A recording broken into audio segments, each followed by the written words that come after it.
Well, hello and welcome to a new advanced listening practice lesson. It is a pleasure to welcome you back if you've been with us for a while, and hello if you're new. As always, at the beginning of these, I'd like to say if you're new to the channel, please watch some of the previous videos we've made because I will be speaking much more quickly in this series. So in order to build up an understanding or the ability to understand what I'm saying, the fast vocabulary words and the blended speech I'll be using, because I'll be speaking at native or faster than native speed at some times, I'd like you to not be frustrated by this video, so please go and watch some of those other videos first. But if you're ready for this video, let's begin. I'm actually really excited, even though, I want to apologize. Some people have said I look a little bit tired, and, well, I'm human. I get a little bit tired, I suppose. Even my wife has said something like that. She says I'm working too hard, and I'm also trying to take care of my daughter at the same time. So if my face looks a little bit sleepy, I've actually had, this is kind of a problem I've had ever since I was a little kid, and I have this regular expression like this, where I'm actually in a really good mood, but I look like this. So anyway, that's how I look. It's very comfortable and relaxing for me, but I know I gotta adjust my face for these videos to wake up and put on a smile, even though I've got a big smile inside. So I do apologize if I don't look like I'm so excited.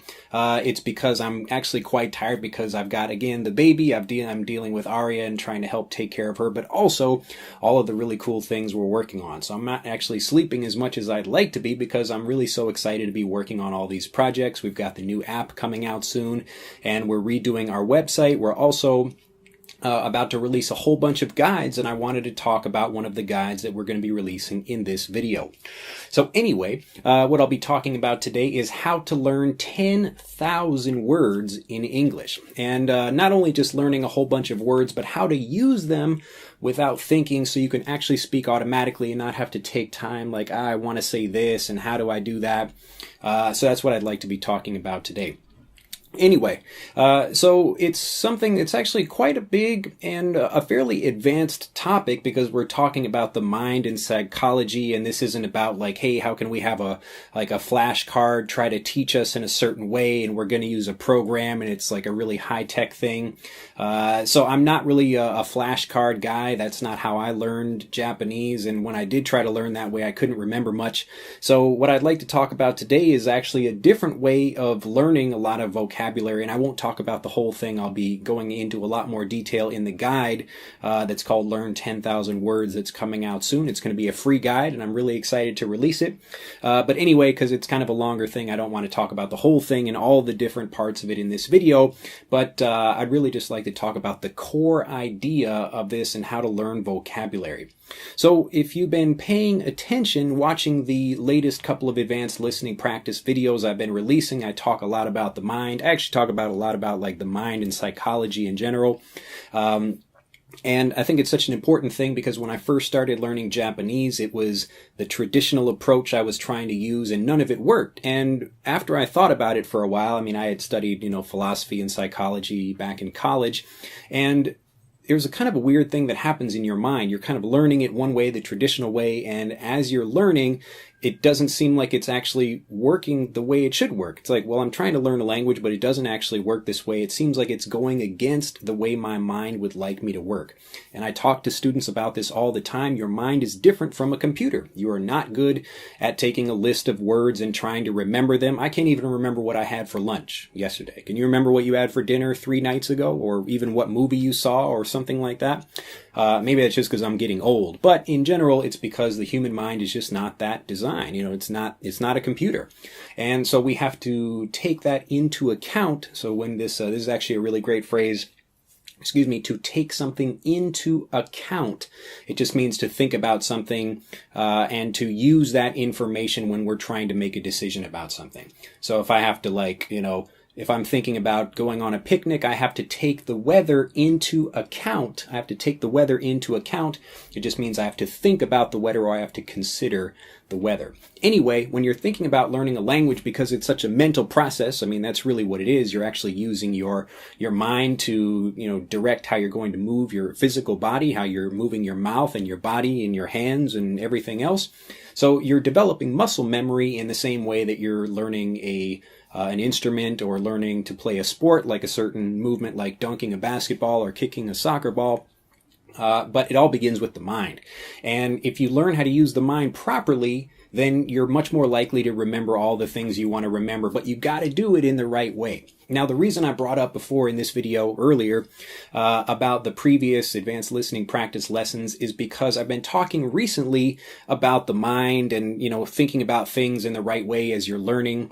And this just means, beginning with the understanding that you have, it's your responsibility to get fluent. Like I can do whatever I can to help, and other teachers, other people like that are trying to help you improve your English or whatever else it is. But ultimately, it's your responsibility. And then you have to stumble forward. You have to continue to move forward without worrying about making mistakes, because that's part of the process. And hopefully I was able to explain that. But one of the things I was talking about recently, and it's also something I mentioned a little while ago in a mail where I was talking to some of my private students, and I was talking about, this is an idea from marketing, and actually I think I spoke more about this in the business, it's called the business of teaching. I've got too many different video series on this channel. But anyway, it's called the business of teaching, and it's talking about being first in the mind in a particular category. And this whole idea about marketing is the exact same thing when we're talking about language learning, or especially building vocabulary. So here's the long and short of it. There's another great expression, the long and short of something. It means I'm going to just explain something very briefly, but hopefully very quickly, and maybe I'm doing like a bad job of explaining it so far. But here's the nuts and bolts of it, or the long and short of it. When you already have, if you can kind of think about your mind as like a sponge, and there's a whole bunch of holes in your mind for each particular category. So if I look at a pencil, I'm holding a pencil in my hand, and I look at that, like there's already there's like a hole in my mind for the shape and the idea of a pencil, but also that's connected with the word pencil in English. So if I wanted to say like enpitsu, which is the Japanese word for pencil, or if I wanted to say it in French or German or Italian or something like that, I have to take out that idea of pencil that automatically comes to my mind whenever I think about that thing, or when I see a pencil. So this is the same thing that happens when you're talking about like being first in mind, or being top of mind, as people like to call it when you're referring to a company, being top of mind when you think about something. Like I want to search for something on the internet, so I would go to Google. Or if I'm thinking about a particular car, I would think about, particular car company or something like that. But everybody has these spaces in their mind for particular things.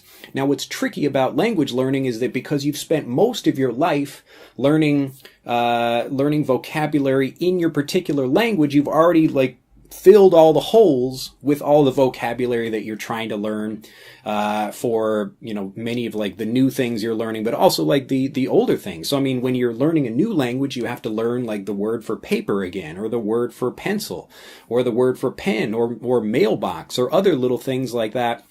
And this is what becomes really, really tricky.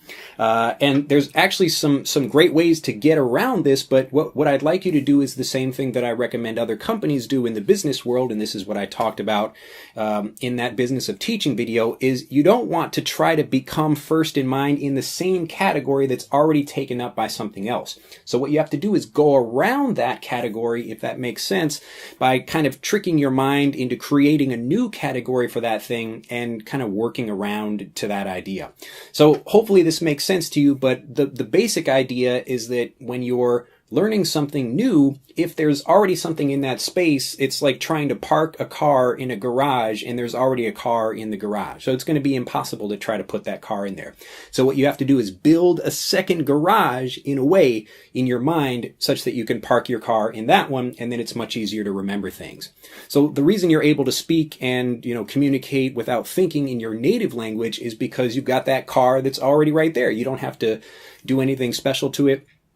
That car is just sitting there waiting for you, and you can drive it whenever you want to, and that's the regular vocabulary that you use for your own native language. But when you're learning English or any other language, again, you've got to build that second garage. It takes a little bit more time, but if you build these second garages or third garages or whatever, it still enables you to integrate the language and be able to use it automatically without having to think and translate in your head, that kind of thing. So even though there are a couple of different ways to do this, and I'll be talking about that when I release this guide very soon. Again, it's called Learn 10,000 Words. But what I'd like to do is just share one idea with that right now. Now, if you've followed me for a really long time, you know that I'm a big fan of trying to multiply your language learning, whatever that is. Like, always start with the small things over here. So that way, when you get out here to the bigger things, like these small changes, the little things that you do here, they have big results over time in the future.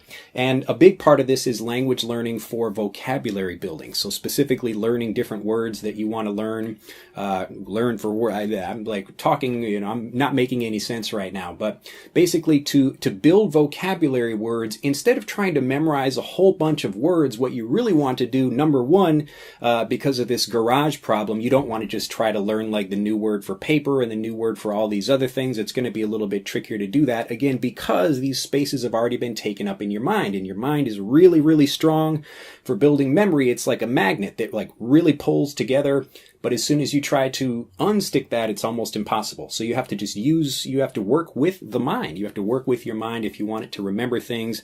And the best way to do that is to be able to create, again, these new categories or new garages in your mind, however you want to think about it. But anyway, just one tip for that one part of this, how to learn 10,000 words, is to work about or to learn prefixes and suffixes.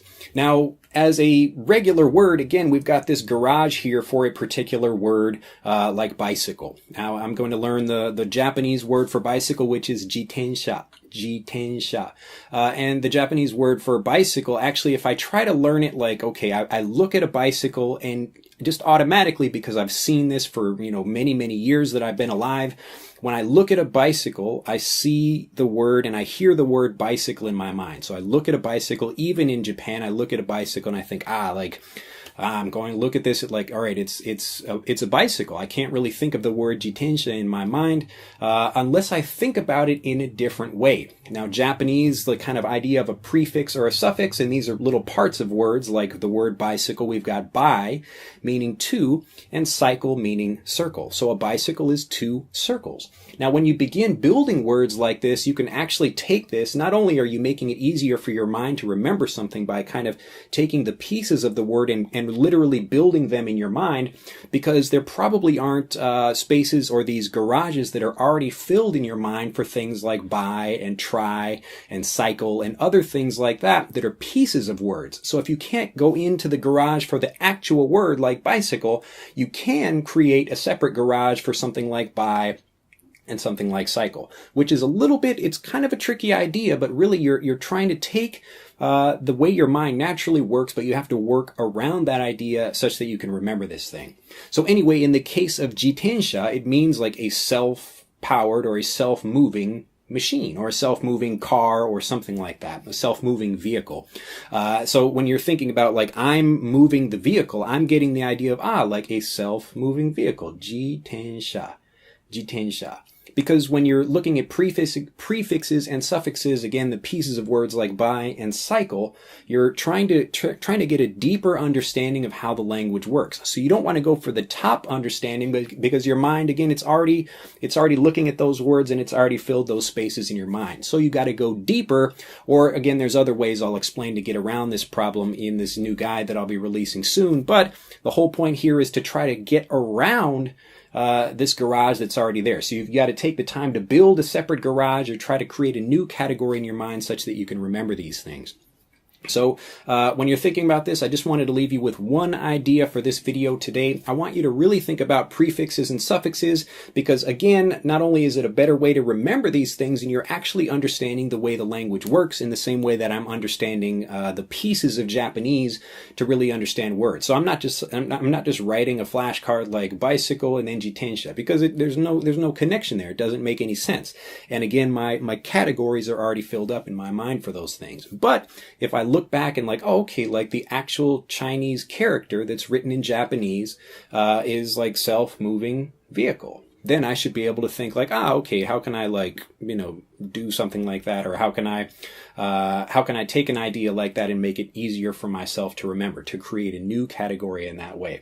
But the other really cool thing about prefixes and suffixes is that you can mix and match them together, and then you get to create all these different words, because again, you've created like a foundation of different prefixes and suffixes, and you put this prefix and this suffix together, or this prefix and this suffix together, or something like that. And so you've multiplied your vocabulary learning. So you're learning the pieces of things, number one, because it's easier to remember that way. You're actually able to understand how the language works.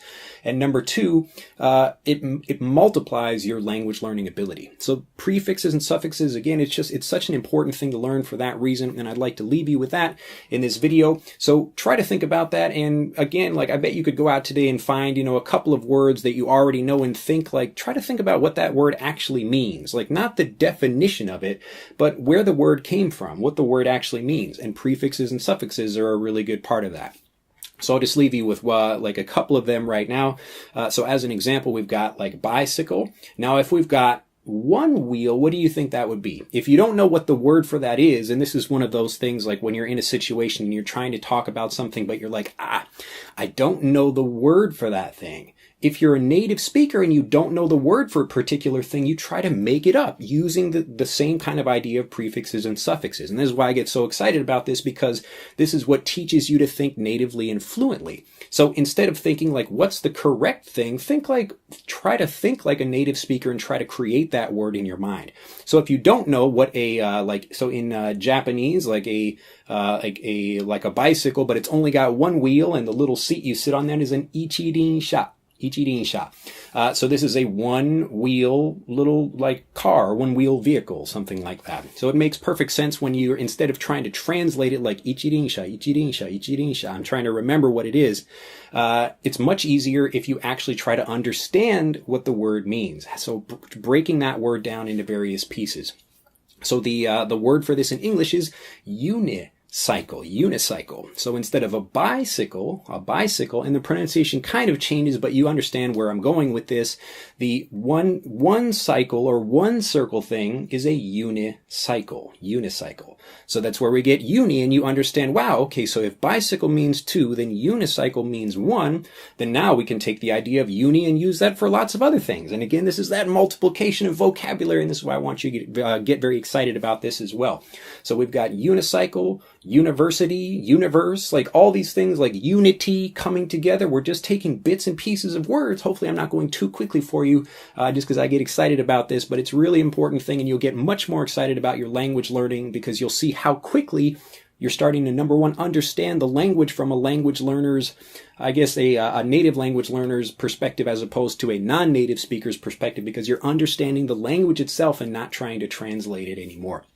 Anyway, I don't want to give you too much, but do look forward to this guide. It'll be coming out soon, along with a whole bunch of others. I'm actually releasing 7 new guides. It's crazy. I'm doing a whole bunch of work on these things, plus the new app, plus other lessons that we're working on. So if I look a little bit tired, please forgive me. I'm doing this for you. Anyway, have a fantastic day. Do like and share this video if you'd like to learn more. And in the comments below, drop a few prefixes and suffixes. Just take your time and either share some that you know for other people, or, go out and research a few of them. You can find them anywhere, like go to any website and look up prefix and suffixes and just see how these things are connected together. It's a really amazing situation once you start learning in the native way, and then that will enable you to start using things without thinking and translating in conversations. Well, I'm done talking for today. It's time to get back to work. I'm actually working on a couple of more things today, and I'll see you in the next video. Bye-bye. To continue learning, click on the link in this video to download Speak English Naturally, our free guide to speaking and sounding like a native English speaker. The guide reveals the 3 most important kinds of conversational English you must learn if you want to sound native, and will help you experience instant improvement in your fluency and speaking confidence. To download your free guide on a mobile device, click on the link in the upper right of this video. To download your free guide from a computer, click on the link in the lower right of this video. I look forward to seeing you in the guide.